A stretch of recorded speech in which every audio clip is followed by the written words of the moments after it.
오늘은 복음은 멈출 수 없습니다 라는 제목으로 하나님의 말씀 증거하도록 하겠습니다.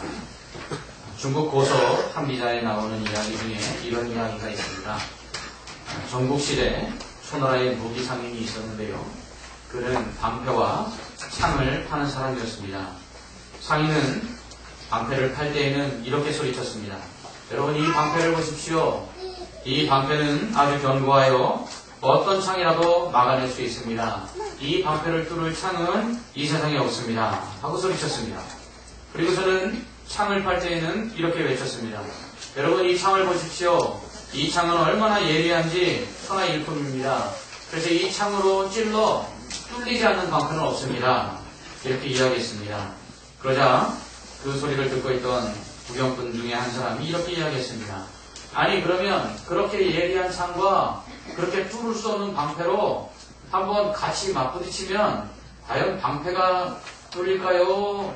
아니면 창이 부러질까요? 하고 물었습니다. 그러자 상인은 말문이 막혀서 서둘러 방패와 창을 챙겨갖고 도망쳤다고 합니다. 여기서 유래된 말이 바로 모순이죠. 방패 모자에 창순자, 곧 뚫을 수 없는 방패와 뚫을 수 없는 모든 것을 다 뚫는 창, 이런 것은 세상에 없다라는 것이죠. 동시에 똑같은 것이 함께 존재할 수는 없다는 것입니다. 저는 이 말씀을 생각해보면서, 이 말을 생각해보면서 복음이 이와 같지 않은가라는 생각을 해보았습니다. 비록 세상에는 뚫을 수 없는 창이 없고, 뚫을 수 없는 방패가 없고, 그리고 모든 것을 다 뚫는 창은 없지만, 그러나 복음은 모든 것을 다 막아내고 또한 모든 것을 다 뚫어버리는 강력한 힘이 있는 줄 믿습니다. 아무리 강박한 마음을 가진 자라도 복음 앞에 그 마음이 심령이 뚫려 녹아내리지 않을 사람이 없습니다. 히브리서 4장 12절 말씀은, 하나님의 말씀은 살아있고 활력이 있어서 좌우의 어떤 검보다 예리하여 혼과 영과 관절과 골수를 찔러 쪼개고 또 마음의 생각과 뜻까지 다 알아낸다, 이렇게 말씀하고 있습니다. 복음은 영혼을 찌릅니다. 육체의 깊은 곳을 찔러 그 마음까지도 알게 합니다. 결국 이 말씀, 이 복음이 들어가면 어떠한 강박한 심령도 그 말씀 앞에 무너지지 않을 수 없다라는 것입니다. 또한 이 복음은 그러한 힘이 있어서 어떠한 힘을 가지고라도 그것을 막는다는 것은 있을 수 없다는 것입니다. 복음을 막으려는 것은 마치 밀려오는 엄청난 쓰나미를 맨손으로, 맨몸으로 막으려고 하는 헛된 일과 같은 것입니다. 그럼에도 불구하고 사탄은 끊임없이 이 복음을 막습니다. 이 복음이 들어가 사람들의 마음을 변화시키는 것을 계속해서 방해합니다. 그러나 그것들이 얼마나 부질없는 일인지 오늘 말씀 우리에게 보여주고 있습니다. 사탄은 복음 전파를 방해하고 사람들이 구원 얻는 것을 막기 위해서 가진 방법을 동원하는데요. 때로는 핍박을 하기도 하고, 때로는 고난을 주기도 하고, 때로는 박해를 사용하기도 합니다. 심하게는 믿는 사람들을 죽임으로써 복음의 전파를 방해합니다. 이런 경우 기독교의 적대적인 통치자들을 사용하죠. 그래서 기독교 10대 박해에 동원되었던 사탄의 도구가 누구 되었습니까? 바로 폭군 황제들이었습니다. 오늘 본문에 나오는 사탄의 도구는 바로 헤롯이었습니다. 이 헤롯은 믿는 자들을 박해하고 심지어 사도들을 죽였습니다. 본문에 나오는 헤롯은 예수님이 태어날 때에 예수님을 죽이려고 했던 헤롯이 아닙니다. 예수님이 태어날 당시에 헤롯은 헤롯 대왕이라 그래서 헤롯 가문이 계속해서 왕이 되는데 그 헤롯 가문의 시조입니다. 오늘 본문에 나오는 그럼 헤롯은 누구일까요? 오늘 본문에 나오는 헤롯은 바로 헤롯 아그리파 1세를 의미합니다. 이 사람은 예수 믿는 자들을 박해했고요. 특별히 예수님의 제자였던 사도 야고보를 죽였습니다. 헤롯이 죽인 야고보는 요한의 형제로 세베대의 아들이었습니다. 예수님의 제자 중에 야고보라는 이름을 가진 제자가 2명이 있습니다. 세베대의 아들 야고보하고 알페오의 아들 야고보가 있습니다. 오늘 헤롯이 죽인 야고보는 다름 아닌 세베대의 아들로 그 형제 요한, 그 요한의 형제였습니다. 마태복음 20장 20절로 23절을 보면 요한과 야고보의 어머니가 예수님을 하루는 찾아와서 부탁을 합니다. 인사청탁을 하죠. 어떻게 해요? 주님 나라가 임하시거든 내 아들 하나는 오른쪽에, 내 아들 하나는 왼쪽에 자리를 마련해 주십시오. 그러자 예수님께서 너희가 구하는 것이 무엇인지를 알지 못한다 그러시면서 너희가 내가 마시는 잔을 마실 수 있겠느냐? 뜬금없이 질문을 하십니다. 그러자 제자들이 예, 마실 수 있습니다 라고 이야기합니다. 이에 예수님께서 그래, 너희가 내가 마시는 잔을 마실 수 있을 것이다 이렇게 말씀하셨습니다. 예수님이 말씀하신 이 잔은 무엇입니까? 고난의 잔입니다. 그런데 예수님께서 왜 하나는 우편에 하나는 좌편에 높은 자리에 앉혀달라고 하는 제자들에게 왜 고난의 잔을 마셔야 된다고 말씀하실까요? 이것은 예수 믿는 자는, 예수를 쫓는 자는 당연히 고난이 따른다는 것을 말씀하고 있는 것입니다. 누구나 예수 믿으면 복 받기를 원하죠. 그렇습니다. 예수 믿으면 복을 받습니다. 그러나 복과 함께 고난도 받는다는 것입니다. 그러므로 예수 믿으면서 고난다는 것을 여러분 이상하게 여기지 마십시오. 아니, 예수 믿으면 잘 된다고 그러더니 왜 예수 믿는 나에게 이런 고난이 있는가? 라고 말씀하는 분들이 계십니다. 그런 분들은 베드로전서 4장 12절, 13절에서 베드로가 한 말을 기억하시기 바랍니다. 사랑하는 자들아, 너희를 연단하려고 오는 불시험을 이상한 일 당하는 것 같이 이상히 여기지 말고 오히려 너희가 그리스도의 고난에 참여한 것으로 즐거워하라. 이는 그의 영광을 나타내실 때에 너희도 즐거워하고 기뻐하게 하여 함이라. 아멘. 믿는 자는 당연히 고난을 받게 되어 있습니다. 이것을 이상히 여길 필요가 없습니다. 고난을 통해 우리는 그리스도의 고난의 그 깊은 의미를, 그 깊은 은혜를 경험할 수가 있습니다. 고난을 통해 우리는 인내를 배우고 소망을 얻을 수가 있습니다. 고난을 극복함으로써 우리는 믿음이 더 강해질 수 있습니다. 고난을 이긴 자에게는 또한 하나님이 상급을 주십니다. 이것이 고난을 통한 유익입니다. 그러므로 여러분 중에 고난당하는 자가 있습니까? 이상하게 여기지 마십시오. 예수를 믿는 사람으로서 당연히 받을 고난이 있음을 여러분 기억하시기 바랍니다. 문제는 그 고난을 믿음으로 이겨내는 것입니다. 믿음을 가지고 이겨내기만 하면 고난 뒤에 더 큰 은혜가 우리에게 찾아올 줄 믿습니다. 여러분 때론 죽음마저도 주님을 따르기 위해 거쳐야 될 과정일 수 있습니다. 얼마나 많은 죽음들을 통해 또 얼마나 많은 사람들이 주님을 믿고 구원을 받았는지 모릅니다. 하나님의 밀알이 땅에 떨어져 썩어 죽음으로 더 많은 열매를 맺게 하는 것처럼 한 명의 선교사의 죽음으로 말미암아 그 순교의 죽음이 많은 사람들을 구원하게 했음을 우리는 이 땅 가운데서 볼 수가 있습니다. 이 땅에 토마스 선교사를 비롯한 수많은 선교사들이 순교의 피를 이 땅에 흘렸습니다. 그들의 순교의 죽음은 100년이 조금 지난 130년밖에 되지 않는 이 기독교 역사를 가지고 있는 이 한국에 세계 10개 교회 중에 자그마치 7개의 교회가 한국에 있고요. 그리고 세계에서 가장 큰 교회가 한국에 있는 이 놀라운 부흥을 이루었다는 것입니다. 여러분, 죽음은 그것으로 끝인 것처럼 보이나 믿는 자에게 결코 끝이 아니라는 것입니다. 믿는 자에게 죽음은 영생으로 들어가는 문입니다. 더 좋은 곳으로 들어가는 문을 열고 들어가는 것이기에 그 죽음을 두려워하거나 두려워할 리가 믿는 자 중에는 없는 것입니다.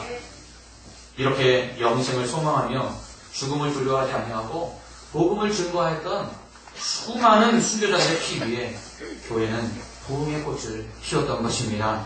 사탄은 교회를 핍박하고 성도들을 죽임으로써 교회를 무너뜨리려고 했지만 그러면 그럴수록 더 많은 밀알들이 땅에 떨어져 죽음으로 더 많은 열매를 맺듯 교회는 오히려 부흥하였습니다.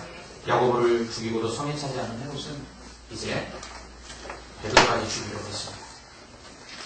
사탄은 헤롯을 통해 복음 전파를 막기 위해 야고보를 죽였고 이제 베드로마저 죽도록 하기 위해서 감옥에 그를 가두었습니다.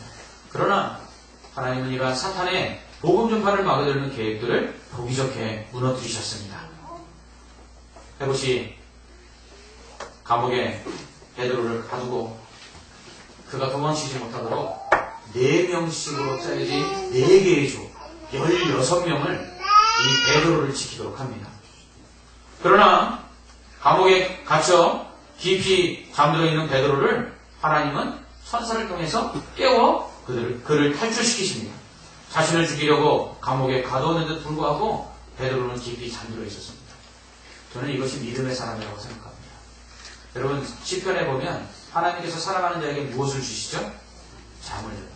그래서 지금 거의 눈을 감고 명상 비슷한 잠을 주무시는 분들이 계신지 모르겠습니다. 하나님의 사랑을 특별히 받고 계시는 분들 같습니다. 여러분 하나님께서 사랑하는 자에게 잠을 주시는 이유는 뭘까요? 그 앞의 말씀이 무엇입니까? 열심히 성을 지키고 열심히 집을 세우지만 하나님께서 지키지 아니하시고 하나님이 세우지 아니하면 그 모든 사람의 수고가 헛되다는 것입니다. 그러나 하나님이 사랑하는 자는 잠을 자고 있어도 밭에 식물이 열매를 맺게 되고요. 집에 악한 자가 들어서지 아니하고요. 성을 지키지 않아도 하나님께서 성을 지켜주신다고 말씀하고 있습니다. 하나님께서 이처럼 믿음의 사람에게는요 평안을 주시는 것입니다. 그래서 잠을 자는 것입니다. 베드로는 지금 죽음의 위기 앞에 있는 거 아닙니까? 지금 야고보를 죽인 헤롯이 자기마도 죽이려고 감옥에 가두어놓고 지금 겹겹이 파수꾼들을 세워 그를 지키게 하고 있는데 그 와중에 베드로는 뭐합니까? 잠을 잡니다. 얼마나 깊이 잠들었는지 천사가 그 옆구리를 발로 차서야 깨어날 정도로 잠을 잡니다. 여러분 저는 이게 믿음이라고 생각합니다. 죽음의 위기 앞서도 하나님을 의지하고 하나님을 바라보기에 그 죽음이 두렵지 아니하고 그 환란의 우겨싸움 속에서도 마음에 답답하거나 낙심하지 아니하고 평안을 누릴 수 있는 것 이것이 믿음인 줄 믿습니다. 이렇게 믿음의 사람 베드로가 잠들고 있을 때 천사가 와서 그 옆구리를 발로 차서 일어나라고 합니다. 자 옷을 입고 나가자. 그러자 베드로가 천사가 시키는 대로 옷을 주섬주섬 입고는 일어났습니다. 그러자 그의 손에 채워져 있던 그 쇠사슬이 스르륵 풀렸습니다. 그리고서는 닫혀져 있던 옥문이 저절로 열려났습니다. 그러나 그때까지도 이 베드로는요 이게 환상인 줄만 알았습니다. 비몽사몽간에 자기가 꿈꾸고 있는 줄 알았어요. 그리고 마지막 시내로 향하는 그 쇠문이 열려서 거리에 나왔을 때야 비로소 천사가 떠난 후에 자신이 하나님의 구원을 받아 이 옥에서 나왔음을 깨닫게 되었습니다. 사탄은 교회의 최고 지도자인 베드로를 죽이려 했습니다. 지금까지 우리는 사도행전을 살펴보면서 베드로를 통해서 하나님이 얼마나 놀라운 일을 했는가를 우리는 알고 있습니다. 오순절 성령 강림 이후에 베드로를 통해서 놀라운 기적들이 일어났습니다. 죽은 자가 살아나고요. 그리고 복음이 증거되는 곳에 하루에 3,000명, 5,000명씩 구원받는 자들의 수가 나타났습니다. 또한 이 베드로의 사역을 통해서 고넬료의 집이 구원을 받고 그로 인해서 이방 사람들에게 복음이 전파되는 계기가 마련되었습니다. 사탄의 생각에는 제거 대상 1호죠. 이 베드로만 제거하면 예루살렘 교회가 스데반의 죽음 이후로 흩어진 것처럼 교회가 흩어지게 되고 무너질 거라 생각을 했습니다. 그래서 베드로를 죽이려 했던 것입니다. 여러분, 하나님 나라 확장을 위한 이 복음 전파를 제지하고 그리고 그 교회를 무너뜨리기 위한 사탄의 이 노력들을 보면요 굉장히 효과적이고 효율적인 방법을 사용한다는 것입니다. 바로 목자를 치는 것입니다. 예수님께서 말씀하셨어요. 이 백성이 목자가 없어서 방황하는 양과 같다. 이렇게 말씀하셨어요. 스가랴 13장 7절에서 만군의 여호와가 말하노라 카라 깨워서 내 목자 내 짝된 자를 치라. 목자를 치면 양이 흩어지려니와. 사탄이 교회를 공격하는 가장 손쉬운 방법은요 한 번으로 가장 큰 데미지를 입히는 것입니다. 그것이 무엇일까요? 그건 교회 지도자를 치는 것입니다. 교회 지도자 한 사람과 성도 한 사람은 하나님 보시기에 똑같은 천하보다 귀한 영혼이지만 하나님께서 교회를 섬기는 질서와 그리고 교회의 구조 속에서 목사 하나가 실족하여 넘어지고 그리고 하나님 앞에서 바로 서지 못하는 것은 바로 교회가 무너지는 가장 지름길이라는 것입니다. 그래서 베드로를 죽이기로 이제 헤롯은 작정을 한 것이죠. 사탄이 그렇게 지시를 한 것입니다. 그래서 그를 죽이기 위해서 어떻게 합니까? 2중, 3중으로 애워쌉니다. 여러분, 그의 손에는 쇠사슬이 메어 있었고요. 그의 발에도 쇠사슬이 메어 있었습니다. 그것도 모자라서 파수꾼들을 2중, 3중으로 세웠습니다. 여러분 6절 말씀을 한번 보십시오. 자고 있는 베드로로 도망칠까봐 어떻게 합니까? 두 군인 틈 사이에 쇠사슬로 메웠는데 쇠사슬이 두 개입니다. 뭐죠? 손에 묶고 발에 묶었어요. 뿐만 아니라 문 밖에도 누가 있어요? 파수꾼이 문 밖에서 옥을 시켰습니다. 10절을 보면 뭐라고 되어 있습니까? 첫째 파수, 둘째 파수, 이 파수꾼들 뿐만 아니라 시내로 통하는 세 분이 있었습니다. 여러분, 2중, 3중으로 겹겹이 우겨싸서 베드로를 도망치지 못하게 하고 베드로를 죽이려고 사탄이 아주 열심히 계획을 했습니다. 그러나 그런 것들이 하나님을 막을 수가 없었어요. 하나님은 그런 것들을 비웃으시기라도 하시듯 몇 겹의 장벽들을 너무 손쉽게 베드로를 통과시키셨어요. 7절을 보면 어린이 주의 사자가 나타나서 베드로의 옆구리를 쳐서 깨우고 묶인 쇠사슬이 그 손에서 벗어지게 했습니다. 10절에서 보면 베드로 옆에서 쇠사슬에 묶고 지키던 첫째 파수꾼과 옥문을 지키던 둘째 파수꾼을 지나서 시내로 가는 쇠문이 저절로 열려서 베드로가 풀려나는 것을 볼 수 있습니다. 그 어떤 것도 복음을 전하는 복음 전파자를 막을 수 없고요. 복음을 막을 수 없고요. 하나님을 막을 수 없습니다. 여기서 베드로는 천사가 자신을 깨워서 옥에서 나오게 되는데 이것이 꿈인지 생신지 알지를 못했습니다. 비몽사몽간에 천사가 깨워서 그는 나가라고 하니까 그냥 나왔습니다. 무슨 말입니까? 베드로의 탈옥은요, 쇼생크 탈출이 아니라는 것입니다.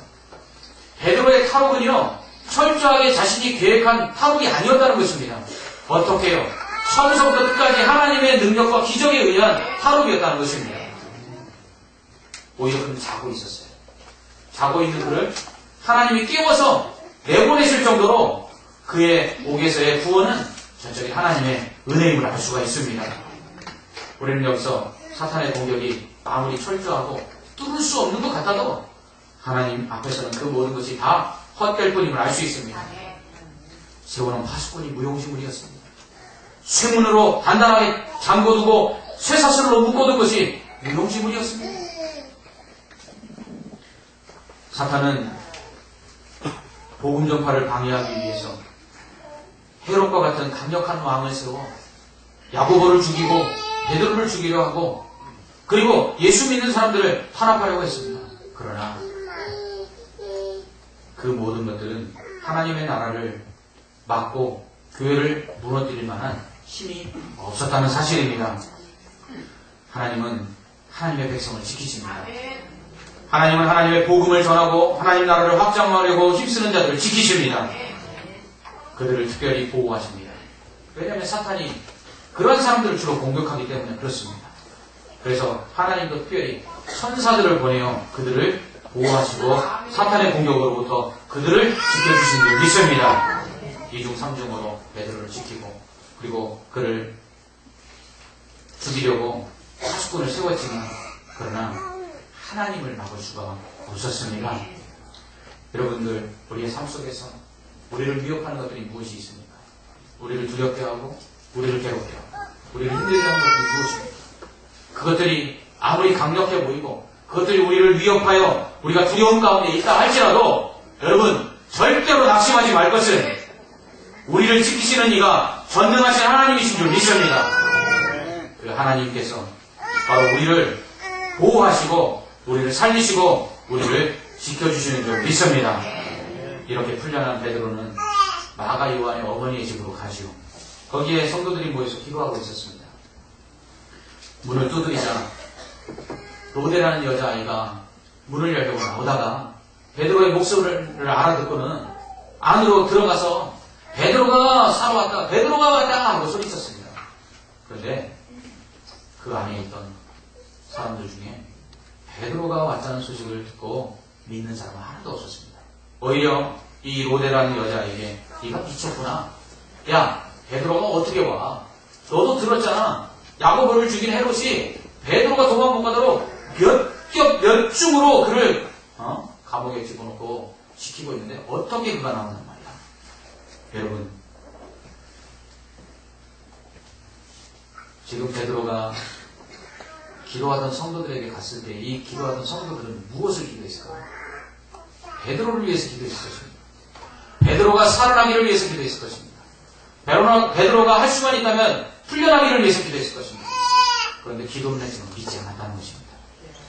그들이 기도한 대로 지금 하나님께서 베드로를 풀어주셨고 베드로를 살려주셨는데 아무도 믿지 않고 오히려 베드로가 돌아왔다고 말하는 사람은 뭐라고 이야기합니까? 미쳤다라고 말합니다. 여러분, 누가 미친 겁니까? 이 이야기를 들으면 제가 미칠 것 같습니다. 그럼 기도는 왜 하나요? 여러분, 우리는 여기서 복음을 방해하는 사탄의 공격을 무력화시키는 강력한 힘이 기도에 있음을 알 수 있습니다. 물론 기도하면서 의심이 될 때도 있습니다. 기도하면서 믿음이 약해질 때도 있습니다. 그러나 연약한 믿음을 가지고 하는 기도라도 하나님은 반드시 응답하시는 줄 믿습니다. 베드로를 위해서 기도하였고 베드로가 풀려나기를 위해서 기도하였지만 그가 정작 살아났을 때에 그것을 믿지 못하던 그들의 기도, 하나님은 그러나 그런 기도도 응답하셨습니다. 왜일까요? 왜일까요? 복음을 위해서입니다. 하나님의 말씀이 증거되기 위해서입니다. 여러분, 특별히 성결을 위해서 기도해 주십시오. 지난주 터키에서 선교하는 선교사님의 선교 편지를 받았습니다. 작년 성탄절에 사람들을 초대했다고 합니다. 초대했는데 자리를 10개만 만들었는데 선물을 10개만 만들었는데 11명이 와서 한 명이 돌아가는 바람에 다행스럽게 10명에게 선물을 나눠줬다고 합니다. 그러면서 야, 우리의 믿음 없음이 참 이렇게 드러나는구나 하고 하나님 앞에 회개를 했다고 합니다. 그러면서 그분들이 이런 고백을 하시더라고요. 1년이 아니라 10년이 아니라 우리가 이곳에서 한 영혼이 구원하기까지 기다리자. 그러면 하나님께서 반드시 열매 맺게 하실 것이다. 이렇게 고백하더라고요. 여러분, 사실 그게 정말 너무나 힘든 고백입니다. 여러분, 복음을 전하는데 복음의 열매가 나타나지 않아서 1년이 지나도 한 명도 구원을 줄 못해요. 10년이 지나도 한 사람도 세례를 받지 못하는 일이 일어난다면 얼마나 지치는지 모릅니다. 그런데 그분들이 다시금 힘을 내서 그 복음을 전하겠다고 할 때 야, 그렇다면 나도 더 기도해야겠구나 하는 생각이 들었습니다. 여러분, 그렇습니다. 오늘날 교회들이 선교하면서 선교의 열매가 없는 곳에는 선교하지 않는 곳이에요. 선교사를 보내고도 교회가 세워지지 않는 곳에는 선교 후원을 끊으려고 해요. 왜요? 재미가 없거든요. 선교의 열매를 보는 즐거움이 없거든요. 그러나 여러분, 기억해야 할 것은 선교의 열매가 없는 것이 아니라 그 가운데서 꽃피고 열매 맺기에 너무나도 더딘 복음의 나무가 자라나고 있기 때문인 줄 믿습니다. 그러므로 우리가 그곳을 바라보면서 정말 열매가 맺을까? 정말 저곳에서 구원의 소식이 들려올까? 라고 의심할지 모르지만 그 의심을 가지고라도 기도하시기 바랍니다. 우리가 그렇게 기도할 때에 하나님께서는 오늘 베드로를 살려달라고 믿음 없이 기도하였지만 그 기도를 들으신 그 응답의 역사처럼 우리가 안타까워하며 때로는 의심하고 때로는 정말 하나님의 역사가 나타날까 하는 그곳에 우리의 기도를 들으시고 하나님의 놀라운 구원의 역사와 응답의 역사를 이루실 줄 믿습니다. 여러분, 교회를 위해서 기도해 주십시오. 교회를 위해서 기도할 때에 여러분도 경험해 보셨지만 정말 우리의 기도가 응답될까? 정말 우리가 기도하는 것들이 정말 언제나 이루어질까? 마음 졸이며 우리가 그렇게 기도했지만 하나님께서는 그 기도를 들어주셨고 응답하셨습니다. 그것처럼 기도만이 하나님의 역사를 이루는 것입니다. 이처럼 기도할 때 모든 사탄의 복음을 막고 교회를 무너뜨리려고 하고 하나님의 교회 성도들을 죽이려고 하는 계획들이 깨트려지는 줄 믿습니다.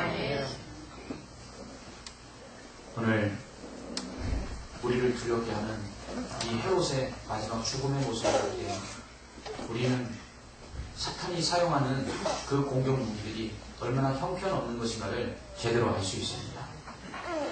야고보를 죽이고 베드로를 죽이려 하는 이 헤롯을 보면서 많은 성도들은 두려워 떨었을 것입니다. 그가 20절 말씀을 보면 두로와 시돈 사람들이 한 말로 인하여 그가 굉장히 노여할 정도로 그는 주변국들에게 위협이 될 만한 강력한 왕권을 가지고 있었습니다. 또한 그가 단상에서 연설할 때 백성들이 그의 목소리를 듣고 사람의 소리가 아니라 신의 소리다 할 만큼 그는 높임을 받는 강력한 권력자였습니다. 그러나 그가 그 영광을 하나님께 돌리지 않았을 때 하나님께서 그를 쳐서 죽이시는데 그가 어떻게 죽습니까? 벌레가 먹어서 죽습니다. 여러분 무슨 의미입니까? 야고보를 죽이고 베드로를 죽일 수 있는 사도들의 생명을 죽일 수도 있고 살릴 수도 있는 그 권세를 가지고 있는 것처럼 보이는 헤롯은 실제로는 벌레밥이라는 것입니다. 우리는 그런 얘기를 흔히 합니다. 야, 벌레만도 못하다. 그렇습니다. 헤롯이 지금 벌레만도 못합니다. 그런데 우리는 그것을 두려워하는 것입니다. 왜요? 겉으로 보기에는 그것이 우리의 생사 역할 것, 우리를 살리고 죽이기도 하는 그러한 권세를 가진 것처럼 보이기 때문에 그렇습니다. 그러나 야고보의 생명을 죽이고 베드로를 살리고 죽일 수 있는 그 생사 여탈권을 가지고 있는 헤롯의 생사 여탈권은 누구에게 있습니까? 하나님께 있다는 것입니다. 여러분, 결국 헤롯은 하나님께서 그 생명을 빼앗아 가시는데 어떻게 가져가십니까? 벌레를 통해서 가져가십니다. 여러분, 벌레가 밥밖에 되지 않는 그러한 사탄의 공격 도구들을 우리는 얼마나 두려워하는지. 이스라엘 백성이 가나안 땅을 들어갈 때에 가데스 바네아에서 12명의 정탐꾼이 가나안 땅을 정탐한 후에 뭐라고 보고합니까? 그곳에는 하나님의 약속대로 적과 꿀이 흐른다.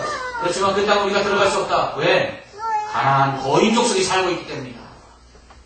그럴 때 여호수아와 갈렙이 뭐라고 이야기합니까? 저들은 우리의 밥이다. 그렇습니다.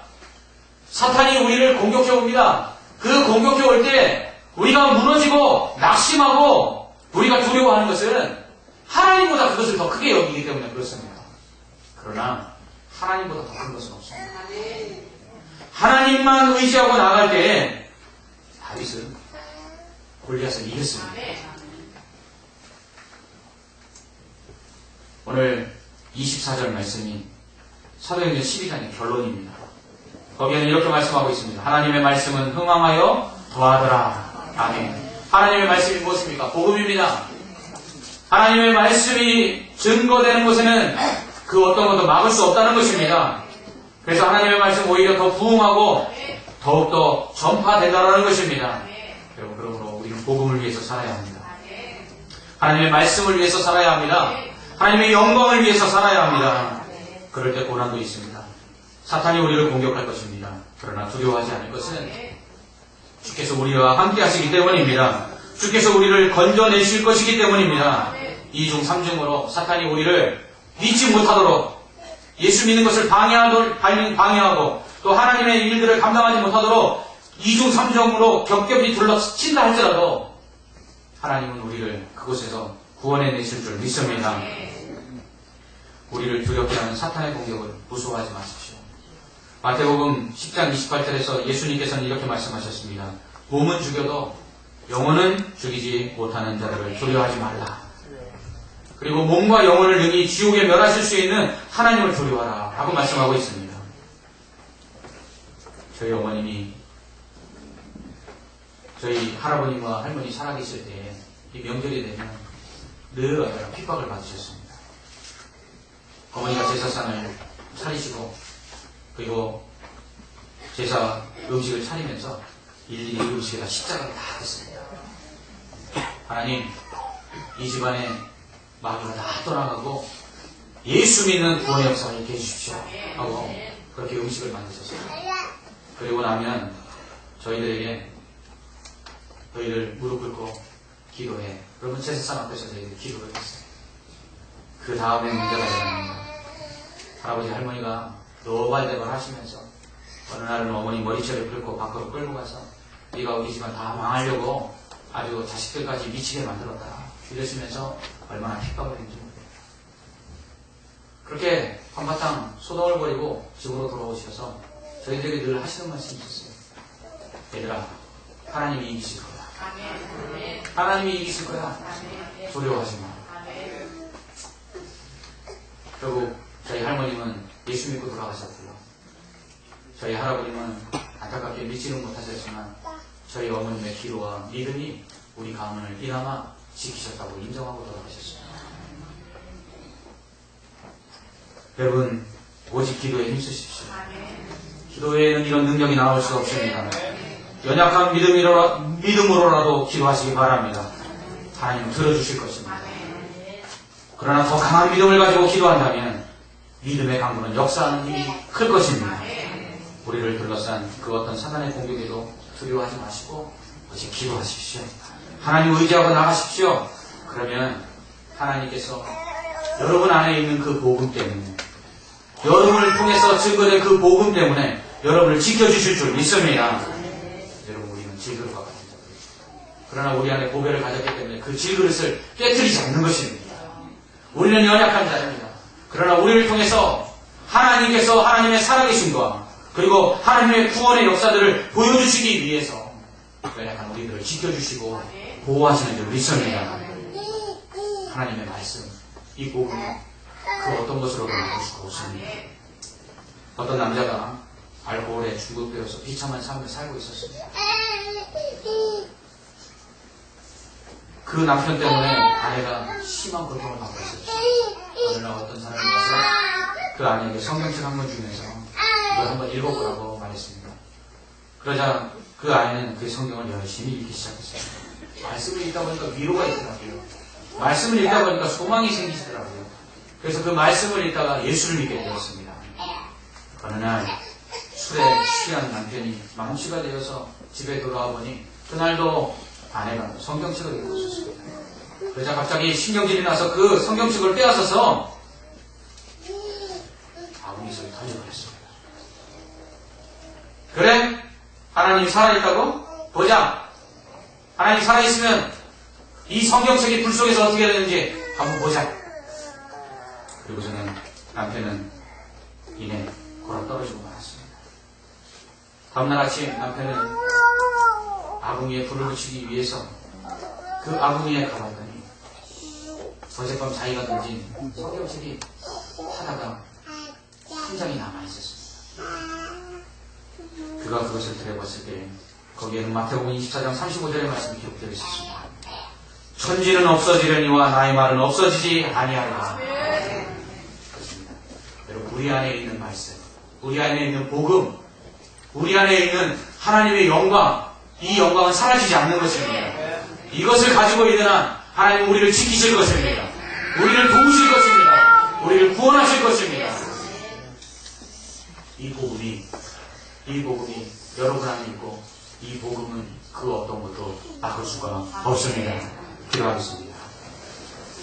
하나님 아버지, 우리는 연약하고 우리는 부족하고 우리는 질그릇과 같이 깨어지시고 우리는 믿음이 없는 자들이나 우리 안에 복음을 주셔서 우리를 구원하여 주시고 이 복음이 있는 한 우리를 통해서 이 복음이 증거되기를 원하시는 한 우리를 지키시고 보호하시는 줄 믿습니다. 하나님의 그 도우심과 그 인도하심과 그 함께하심이 오늘 말씀을 우리의 가슴속에 품고 그 복음을 전하기로 다짐하는 모든 성도들에게 날마다 임하게 하여 주시옵소서. 예수 그리스도의 이름으로 기도하옵나이다. 아멘.